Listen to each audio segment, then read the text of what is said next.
This is the other book that I will be giving away. And I'll tell you what you have to find in here to get you a free copy of this. Again, first one who messages me, not the same one who does this. This has to be two different people. Pick a winner. Was my last book. It's called The Last Blue Sky. It was an Oklahoma Book Award finalist. It did not win. I was cheated. Not really. But I was very fond of the book. It's mostly Western and cowboy poetry. Almost entirely. Some of it is a little more modern than others. Some of it is, like most of my poetry, made up about me and my life and stuff that I've actually been through, but some of it is totally fictitious. And this poem that I'm going to read is the title poem for this book, The Last Blue Sky. And this one I just made up. It contains several historical inaccuracies, so you don't have to bother to tell me that this stuff didn't happen. I know it didn't happen, but in my poem it happened, so get used to it. The Last Blue Sky. 75 summers buried in his black eyes, Geronimo rises and draws back the bow. The arrow flew straight into the ribs of the last bull buffalo on earth. 1,000 white eyes on the south bank of the Salt Fork River roared. The ground shook with the noise, but the buffalo stood, the arrow's shaft extending like a tree branch toward the warrior. They had all come to see the last buffalo hunt, and now only silence fell on the rodeo ground. The bull tossed his curly-haired head, snorted his disgust, and looked hard at the old man standing in the back of an automobile that did not belong there with them. Looking into the eyes below the short horns curving toward him, Geronimo knew a strong medicine was gone. But he loosed a second arrow anyway, striking his target, followed by a third, all neatly grouped in the left side of the beast. The right leg lifted, stamped the dusty earth in the arena as the creature turned, his gaze fixed on the dark eyes of the old Apache. He pawed the ground once more, contemplating a charge of the iron pony beneath the old warrior.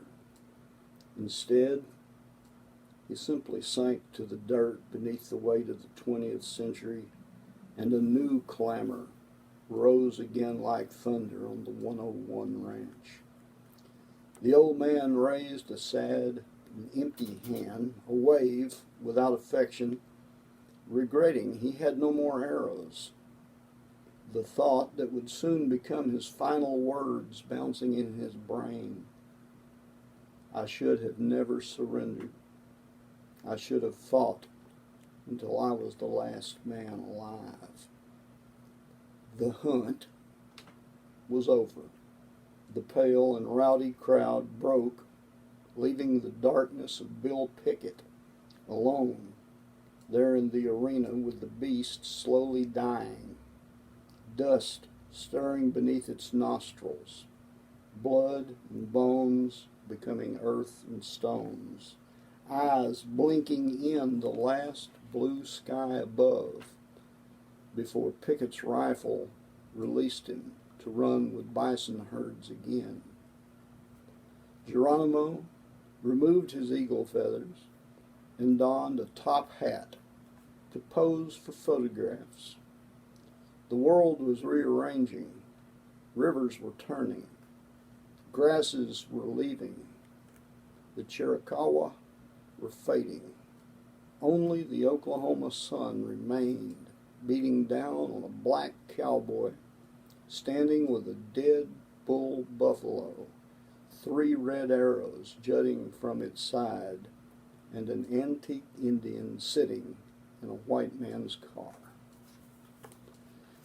Geronimo was frequently taken out and paraded about for different events and shows and rodeos, and this was only one of them. He also wound up at the World's Fair in St. Louis, whatever year that was, where he sold autographs.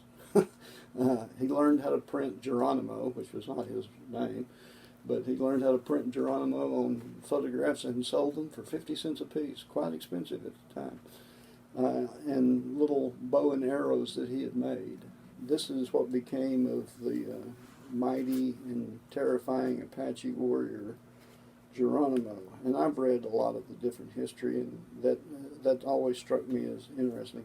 Bill Pickett, on the other hand, was a black cowboy who pretty much gets credit for inventing the rodeo sport of bulldogging.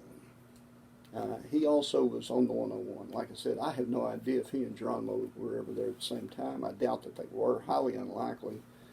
But he became a very well-known Oklahoma Western cowboy type figure. And if you can tell me what I just told you, what sport he's associated with, I will give you this book if you're the first one to send me a message on Facebook.